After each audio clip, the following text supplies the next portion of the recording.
السلام علیکم ورحمۃ اللہ وبرکاتہ۔ حامدا ومصلیا اما بعد، اعوذ باللہ من الشیطان الرجیم، بسم اللہ الرحمن الرحیم۔ یقول اللہ سبحانہ وتعالی وننزل من القرآن ما هو شفاء ورحمۃ للمؤمنین۔ محترم و معزز علماء اکرام، عمائدین جماعت و جمعیت مدرسہ عباد الرحمن کے ذمہ داران اور اس کے منصوبین، عزیز طلبہ و جمیع حاضرین، الحمدللہ اللہ کے فضل و کرم سے ایک بڑی بابرکت مجلس میں ہم سب اکٹھا ہیں۔ اللہ سے دعا ہے کہ اللہ تعالیٰ اس ادارے کو مزید ترقی عطا فرمائے اور جن نیک مقاصد کے خاطر اس طرح کے ادارے قائم کیے جاتے ہیں، اللہ تعالیٰ اس میں ہم سب کو کامیابی عطا فرمائے۔ محترم حاضرین، کچھ بنیادی باتیں قرآن کے حوالے سے میں آپ کے سامنے رکھنا چاہتا ہوں۔ یہ بات ہم سب جانتے ہیں کہ قرآن کریم یہ اس امت کے لیے ایک مشعل راہ ہے، اور جب تک لوگ قرآن کو سیکھیں گے، سکھائیں گے، اس پر عمل پیرا ہوں گے، اس کی دعوت و تبلیغ کریں گے، اس امت کے اندر خیر باقی رہے گا۔ اور یقیناً یہ کتاب جب نازل ہوئی تو اپنے ساتھ یہ کتاب بہت ساری ایسی چیزوں کو لے کر آئی جو چیزیں صرف اس قرآن کے اندر پائی جاتی ہیں۔ مثال کے طور پر اللہ تبارک و تعالیٰ نے ایک عظیم خصوصیت اس قرآن کو یہ عطا کی کہ جو آدمی اس قرآن کو سنتا ہے، اسے سیکھتا ہے، اسے یاد کرتا ہے، اس کے معنی مفہوم کو سمجھتا ہے، اس پر عمل پیرا ہوتا ہے اور اس کی دعوت و تبلیغ کرتا ہے، ایسے آدمی کے ہدایت کی کفالت خود اللہ لیتا ہے۔ قرآن میں اللہ تعالیٰ فرماتا ہے فَإِمَّا يَأْتِيَنَّكُم مِّنِّي هُدًى فَمَن تَبِعَ هُدَايَ فَلَا يَضِلُّ وَلَا يَشْقَى۔ اللہ تعالیٰ نے حضرت آدم اور حوا علیہم السلام کے حوالے سے گفتگو کرتے کہا کہ جب یہ دونوں زمین پر اتر گئے تو اللہ نے کہا کہ اگر میری جانب سے تمہارے پاس کوئی ہدایت پہنچے، لہذا اگر اس ہدایت پر تم عمل کرنے لگ جاؤ، اس کی اتباع کرنے لگ جاؤ، تو نہ تم گمراہ ہوگے اور نہ ہی تم شقاوت والے لوگوں میں سے ہوں گے۔ امام ابن عباس رضی اللہ عنہ کہتے ہیں کہ اللہ تعالیٰ نے ایسے لوگوں کی کفالت کا ذمہ اپنے ذمے لیا ہے جو قرآن کو پڑھیں گے، اس پر عمل کریں گے، اللہ نہ انہیں دنیا میں گمراہ کرے گا اور نہ آخرت کے دن ان کا شمار بدبختوں میں ہوگا۔ تو بڑے مبارک بادی کے قابل ہیں جو قرآن سیکھتے سمجھتے ہیں اور اس پر عمل پیرا ہوتے ہیں۔ اور دوسری اہم بات اس کتاب کے حوالے سے یہ ہے کہ انسان اپنی زندگی میں بہت سارے چیدہ اعمال کو کرتا ہے، لیکن کچھ اعمال ایسے ہیں جن کا ثواب طے ہے، جن کا ثواب اللہ کے یہاں ضائع نہیں کیا جاتا۔ ان میں سے یہ قرآن مجید بھی ایک ہے۔ اللہ تعالیٰ کہتا ہے کہ ان الذین یتلون کتاب اللہ واقاموا الصلاۃ، کہ جن لوگوں نے اس قرآن مجید کی تلاوت کی، نمازوں کو قائم کیا، اور اللہ تعالیٰ نے جو انہیں رزق دیا ہے ان میں سے لوگوں کے سامنے دکھا کر واجبی زکوٰۃ ادا کی اور چھپا کر نفلی صدقات عطا کیے، تو اللہ تعالیٰ کہتا ہے یرجون تجارتا لن تبور، تو ایسے لوگ اللہ تعالیٰ سے ایک ایسی تجارت کی، ایسے فائدے کی امید رکھتے ہیں جو کبھی ضائع ہونے والا نہیں ہے، گویا اس کا ثواب اللہ کے پاس لکھ دیا گیا۔ امام ابن کثیر اس کی شرح میں کہتے ہیں کہ یرجون ثوابا لا بد من حصولہ، کہ ایسا ثواب اللہ انہیں دے گا جس کا پانا ان کے لیے طے ہے۔ تو گویا قرآن مجید کا پڑھنا، اس کی تلاوت کرنا، گویا اس کا ثواب اللہ تعالیٰ کے یہاں لکھ دیا جاتا ہے۔ اور یہ بات بھی ہم جانتے ہیں کہ قرآن مجید یہ روحانی غذا ہے، ایک ایسی غذا جو انسان کے سارے جسم کے ڈھانچے کو مکمل کر سکتی ہے، ہر پریشانی اور مصیبت سے اسے بچا سکتی ہے۔ اللہ تعالیٰ نے فرمایا وَنُنَزِّلُ مِنَ الْقُرْآنِ مَا هُوَ شِفَاءٌ وَرَحْمَةٌ لِّلْمُؤْمِنِينَ، کہ اللہ تعالیٰ نے اس قرآن میں کچھ ایسی چیزیں نازل کی ہیں جو مؤمنوں کے دلوں کے لیے رحمت ہیں اور شفا ہیں۔ اور یہ بات ہم سب جانتے ہیں کہ دل کی شفا، دل کی رحمت، یہ دل کی سلامتی کی علامت ہے۔ اور دل کی سلامتی کی اہمیت کیا ہے کہ انسان بہت سارے نیک اعمال لے کر اللہ کے پاس قیامت کے دن آئے گا، لیکن جو آدمی دل کی سلامتی لے کر آئے گا اس آدمی کے بارے میں اللہ تعالیٰ کہتا ہے کہ ایسا انسان ضرور کامیاب ہوگا۔ محترم حاضرین، یہ قرآن والے یہ عام لوگ نہیں ہیں، جیسے کہ ابھی شیخ محترم فرما رہے تھے کہ یہ اللہ تعالیٰ کے محبوب بندے، حدیث کے اندر انہیں اللہ والے کہا گیا، اہل اللہ کہا گیا، جو قرآن کی تلاوت کرتے ہیں۔ محترم حاضرین، ایک بات ابھی واجد حسن صاحب مدنی حفظہ اللہ نے بھی ذکر کی کہ قرآن یہ عزت والی قرآن ہے، یہ اللہ کا کلام ہے، اور یہ بات ہم جانتے ہیں کہ عزت کا حقیقی حقدار کون ہے؟ اللہ ہے، اس کے رسول ہیں اور مومنین ہیں۔ اور اسی طرح عزت کے حقدار کون بنیں گے؟ یہ قرآن والے بنیں گے، یہ قرآن والے عزت کے حقدار بنیں گے۔ بے شمار حدیثیں ہم نے اس کے حوالے سے سنی ہیں۔ اللہ کے نبی علیہ الصلوۃ والسلام کی بڑی معروف روایت جس کے اندر اللہ کے نبی علیہ الصلوۃ والسلام فرماتے ہیں ان اللہ یرفع بهذا الكتاب اقواما، کہ اللہ اس کتاب کے ذریعے بہت ساری امتوں کو عزت بخشتا ہے، اور جو لوگ انہیں چھوڑ دیتے ہیں اللہ تعالیٰ کیا ہے انہیں پستی میں اتار دیتا ہے۔ اگر آپ تاریخ کا مطالعہ کریں گے تو تاریخ بتائے گی کہ یہ حدیث کتنی حقیقت پر مبنی ہے۔ بڑا معروف قصہ عبد الرحمن ابن ابی افزا کا ہے۔ حضرت عمر بن خطاب نے نافع عبد الحارث کو بلایا، مقام عصفان کے قریب ملاقات ہوئی، کیونکہ نافع بن عبد الحارث یہ مکہ کے گورنر تھے۔ جب انہیں بلایا، یہ پہنچے تو حضرت عمر بن خطاب رضی اللہ عنہ نے ان سے پوچھا کہ من استخلفت علی اہل الوادی، کہ یہ تو بتاؤ کہ تم نے مکہ پر کسے اپنا نائب بنا کر چھوڑا ہے؟ تو نافع بن عبد الحارث کہتے ہیں کہ ابن ابی ابزا کو میں نے چھوڑا۔ تو پوچھا گیا ابن ابی ابزا کون ہے؟ تو کہتے ہیں کہ ہمارے غلاموں میں سے ایک غلام ہے، ہمارے غلاموں میں سے ایک غلام ہے۔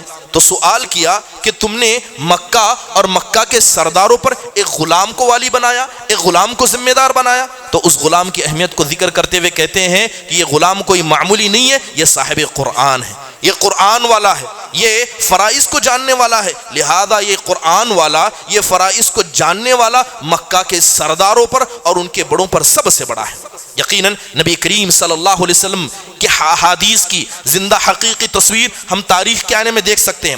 حضرت ابن عباس رضی اللہ عنہ مسند کرسی پر بیٹھے ہیں، مفسر قرآن تفسیر کر رہے ہیں، ایک شخص مجلس میں نظر آتے ہیں۔ حضرت ابن عباس کا معمول تھا کہ جو لوگ بھی آتے قریب میں بیٹھ جاتے، لیکن ایک شخص نظر آئے تو حضرت ابن عباس نے تھوڑی سی جگہ اپنی کرسی میں بنائی اور انہیں آگے بلایا۔ وہ ایک نامعروف شخص لوگوں کے درمیان تھے، قریب آئے، انہیں کرسی پر بٹھا دیا۔ یہ کون تھے؟ یہ ابو العالیہ رحمہ اللہ تھے۔ ابو العالیہ کو جب ابن عباس نے اپنی کرسی کے جانب میں حصہ دیا تو بہت سارے وہ سردار جو وقت کے سردار تھے نیچے بیٹھے ہیں، لیکن ایک ایسے آدمی کو کرسی پر حضرت ابن عباس نے جگہ دی جن کا تعارف لوگوں میں عام تھا، لوگوں کی نگاہیں ان کی طرف تھی۔ حضرت ابن عباس کہتے ہیں کہ لیس احد بعد الصحابہ اعلم بالقرآن من ابو العالیہ و سعید بن جبیر۔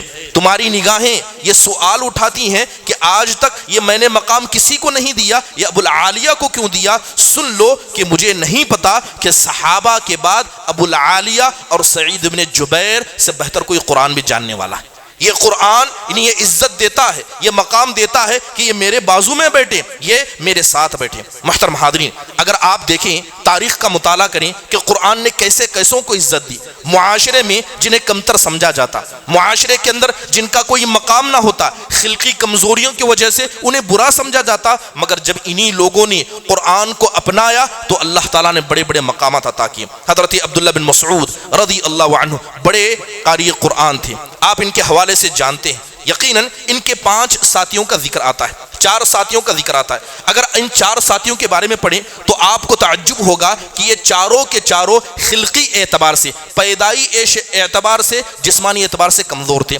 عبیدہ بن حارث اور حارث بن عبداللہ، ان دونوں کے بارے میں ذکر کیا جاتا ہے کہ یہ کانا تھے، ایک آنکھ دونوں کی خراب تھی۔ مسروق بن اجدع، ان کو ایک بیماری تھی جسے عربی میں احدب نام کا ذکر کیا جاتا ہے۔ وہ بیماری جب انسان کو ہو جاتی ہے تو انسان کی کمر اٹھ جاتی ہے، انسان کا سر جھک جاتا ہے۔ اس بیماری میں مسروق بن اجدع ملوث تھے۔ تیسرے علقمہ بن قیس، ان کے ہاتھ پر دونوں ٹیڑھے تھے۔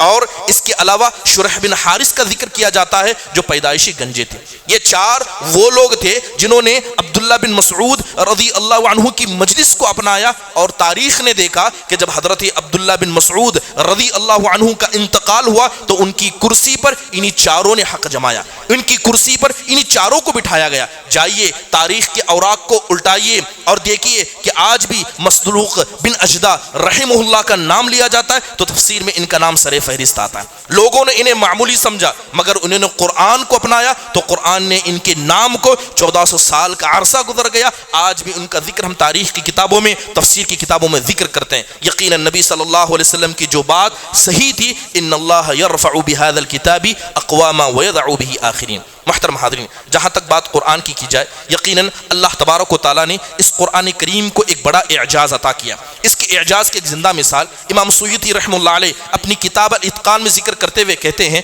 کہ اللہ نے خود قرآن کریم کے 55 نام اپنی کتاب میں ذکر کیے ہیں. کتنے؟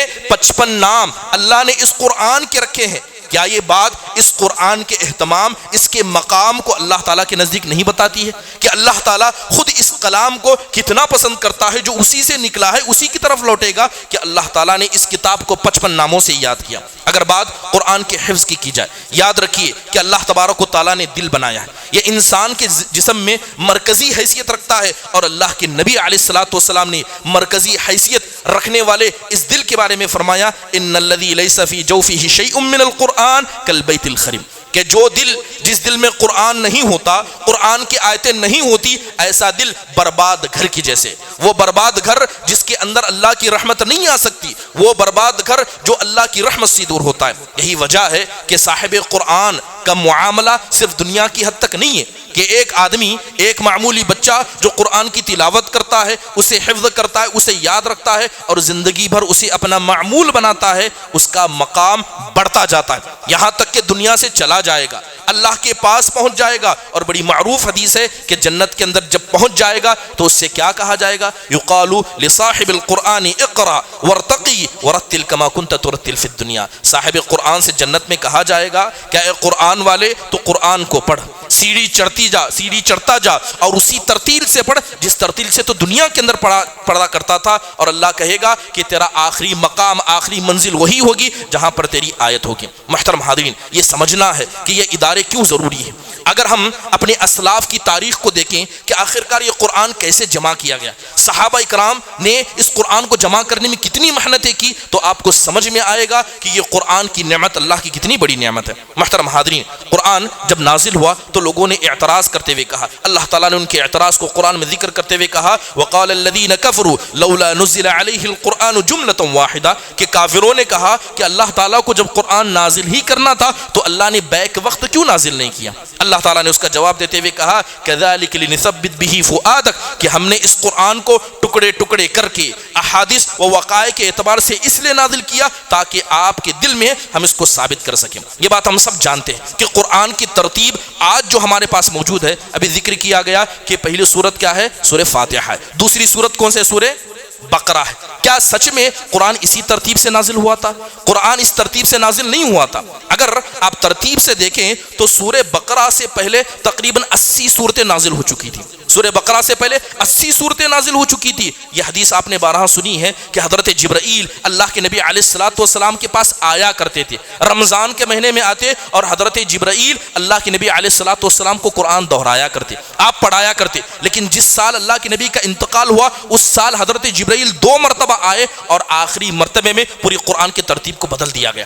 یعنی وہ صحابہ اکرام جنہوں نے نبی کریم صلی اللہ علیہ وسلم کے انتقال سے 6 مہینے پہلے تک قرآن کو یاد کیا تھا وہ الگ ترتیب تھی لیکن بعد میں حضرت جبرائیل نے پوری قرآن کی ترتیب کو بدل دیا. آج جو ترتیب موجود ہے وہ آخری عرضۃ الاخیرہ کی ترتیب ہے. آپ تصور کریں کہ صحابہ نے جنہوں نے قرآن کو پرانی ترتیب سے یاد کیا کتنی مشکل ہوئی ہوگی انہیں قرآن کی ترتیب کو صحیح سے پڑھنے میں. اور اس آخری ترتیب کو کس نے یاد رکھا؟ حضرت زید بن ثابت رضی اللہ عنہ نے. اور آپ غور کریں کہ اللہ کے نبی کا انتقال ہو گیا جن پر قرآن نازل کیا گیا تھا انتقال ہو گیا. قرآن جمع نہیں ہے. آدھے صحابہ کو پرانی ترتیب یاد ہے اور کچھ کو نئی ترتیب یاد ہے. اور قرآن کی جب ترتیب کی بات آئی عرضۃ الاخیرہ کے اعتبار سے ترتیب دی جا رہی ہے. اگر اللہ نے یہ نہ کہا ہوتا کہ اس قرآن کو ہم نے نازل کیا ہے ہم اس کی حفاظت کرنے والے ہیں تو بنی اسرائیل سے پہلے ہم گمراہ ہو گئے ہوتے. بنی اسرائیل کو یہودیوں کو تختی کی شکل میں